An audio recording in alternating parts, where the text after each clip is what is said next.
Now, just a little warning here at the start that there will be some spoilers for the first two episodes of WandaVision in the video, so if you haven't seen them yet and you don't want anything ruined, it's a really good time to click away. Okay, so going into this show, I really didn't know what to expect exactly. I'd seen the trailers and gotten the gist of it, I think, from them, and honestly, it looked a bit strange, but I hadn't exactly kept up with all the news or anything like that. And so I didn't know what this was going to be, or even if I'd be doing a review for it. And I don't know that I'll be covering the whole season or each individual episode.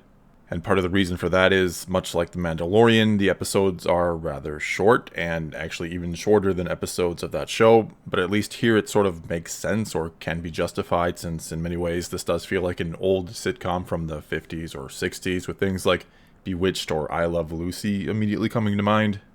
In fact, if you didn't know any better and started to somehow just randomly watch this, you might think you were watching an old sitcom, what with the 4:3 aspect ratio, the generic appearing special effects where Wanda makes something float and it looks like it's on a string, even though I'm sure it's all being done with CGI anyway, which is kind of ironic.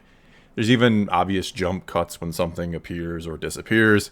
You also have the old studio audience laugh track, and I love that sometimes they laugh at what are inappropriate moments. And the only things that really give it away that this isn't an old-time show are the fact that the production values are still really, really high. You can certainly, if you're paying attention, notice that this is made to look old, but really isn't.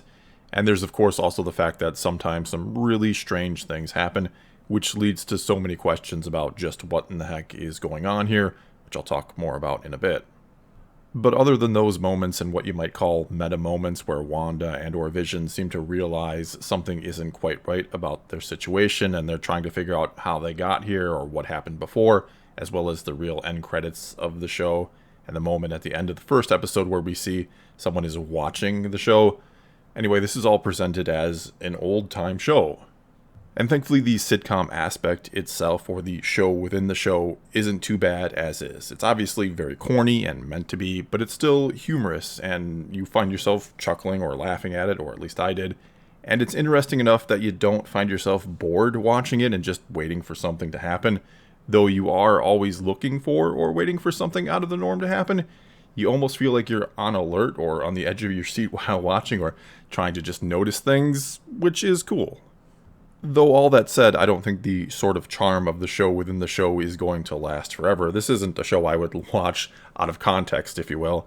And I do hope that within the next couple episodes, we either start to move beyond it or we start to learn a lot more than we currently do. But again, I do find it enjoyable in itself enough, thanks in large part, I'd say, to the great chemistry between the two main actors here. But anyway, for now, at the start, I am completely fine with the format, and I think it's curious and clever and leaves you lost and confused, but in a good way, right down to the commercials within the show. And I obviously think those are supposed to be some pretty big clues or hints about what's going on. What with one of them, the one in the first episode, being a toaster made by Stark Industries, and a toaster that sounds a lot like a Stark bomb counting down to explosion. And do keep in mind that Wanda's parents were killed by a Stark bomb hitting their apartment in Sokovia, and that another one hit the same apartment building and landed close to her and her brother, who were trapped in the building, but it didn't explode. And then for days, while they were waiting to be rescued from within the rubble, they had to stare at this bomb at the Stark name and wonder if it would just randomly go off at some point. And I'm going to guess that bomb initially, when it hit, counted down, and they saw it count down much like the toaster did, but again, it never did go off, which would make this sort of an obscured memory of Wanda's, maybe one she's trying to remind herself of, or remind herself of her past life, or being put into her head by someone else who knows her and is trying to remind her of her life, and yet not let whoever might be watching all of this catch on that that's what it's about, that they're trying to remind her of who she really is. Which I know sounds really confusing. The same would then go for the second commercial, or the one in the second episode, the Strucker watches, which are obviously a sort of reference to being experimented on with the staff by Baron Strucker, and both commercials sort of involved or mentioned time. The first one, the Stark one, said something like, "Forget the past and look forward to the future," and then had the toaster counting down. And I think this is really trying to tell Wanda that what exactly is going on, or what's wrong. She's quite literally stuck in the past, or in her own past, in her own mind, and needs to let go and move on to the future. However, I do think most likely this is something being done to her and somebody that probably wants something from her, obviously. And I can't help but feel like they want her to maybe have children. There's been way too many references to them otherwise. In the first episode, she subtly gets asked a couple times why they don't have kids yet. And then in the second one, there's the whole, I guess it was a fundraiser or whatever it was. And it was for the children, and they all kind of chant it like they're in some sort of cult. And then at the end of the episode, she ends up pregnant. And all this leads me to think that maybe someone on the outside is keeping her sedated and is watching her thoughts on the TV, and they want her to somehow manifest children in the real world or to alter reality in some other way. Maybe this will be some sort of reverse House of M, where she's responsible for creating mutants or making them a part of the MCU as if they've always been there, instead of wishing them away like she did in the real House of M, which was a huge Marvel crossover event if you're curious, and you should go check out the details about all that elsewhere because I'm not going to get into it here. Anyway, I know this theory sounds stupid and is probably way off and wrong, but her kids will maybe be the first mutants and they'll retroactively be born back in the past of the real world somehow, which then is how mutants are brought into the MCU, even though, yes, Apocalypse was the first ever known mutant, and he was born a really, really long time ago back in ancient Egypt. And if they do want to use him eventually, they can still basically use that same story. Furthermore here, I think someone else, the voice on the radio, and we do know who that voice belongs to, but I'm not going to say it here because I think that's a future spoiler of sorts, but you can certainly look it up and learn who it is. Anyway, the voice on the radio is asking who's doing this to you and is trying to help her and is maybe somehow the one doing the commercials or being responsible for them somehow. The commercials that are trying to secretly remind her of who she really is or of her past.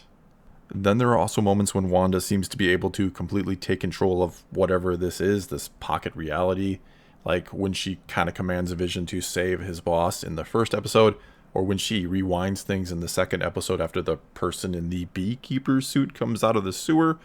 Then a couple times we've seen the symbol of SWORD, which is an organization very similar to S.H.I.E.L.D., but deals more with threats in space, which I think implies whoever is messing with Wanda is from beyond Earth. I'm sure there's also tons of other little things I missed while watching and that people will tell me about in the comments below. But for now, my guess is someone is simply taking advantage of Wanda missing Vision, and they sort of allowed her to create her own pocket universe and are now trying to get her to do something or create something for them to maybe alter reality in some way, while someone else, or maybe SWORD for some reason, is trying to reach out to her and get her out of there, and even they don't know exactly who's messing with her or doing this. But then again, we've also been told that this series is supposed to connect somehow to the upcoming movie Doctor Strange in the Multiverse of Madness, so maybe something much weirder than meets the eye is even going on and will be revealed over time. Either way here, the first two episodes have me very intrigued and wanting more, and it's an impressive start to the first ever MCU show to debut on Disney+, even though thus far it's kind of the opposite of a big budget spectacle or blockbuster, if you will. Other than a few of the scenes, it looks like it cost them next to nothing to make this show, even though I'm sure that's not the case. And I'm not complaining or anything, I just find it a bit humorous that something sort of low-key on the visual front is what Marvel opens up with on Disney+, while The Mandalorian on the other side of Disney, on the Star Wars side of things, immediately opened up by pushing the boundaries of what could be done on television, or on a streaming service, I should say. Though that said, I will also give them credit for doing sort of what they did with the movies in the MCU, where they, I guess you could say, blend different genres together with the comic book genre, meaning how not every movie in the MCU feels exactly the same or even very similar, or just like another generic comic book movie, which is one of the reasons why I think the MCU has been so successful and brought so many people or new fans into the mix. It has something for everyone, and it never quite feels the same. And this certainly doesn't feel like some generic comic book show or series. In fact, it doesn't feel like a comic book show at all, which again makes it a little strange that this is what Marvel opens up with on Disney+, though who knows where in the world it's going, which is one of the reasons why it is enjoyable thus far. I have guesses, but no real idea where it's going or what could happen next. And if it can keep people hooked and stick the landing, this could indeed be a real classic series. Well, that's all I've got for you this time. Now it's your turn to tell me if you've seen the first two episodes of WandaVision, and what did you think? Do you like the format and find it intriguing, or is it maybe a bit too slow and boring for you? Whatever the case may be, leave a comment below and let's talk some Marvel. And until next time, thanks for watching.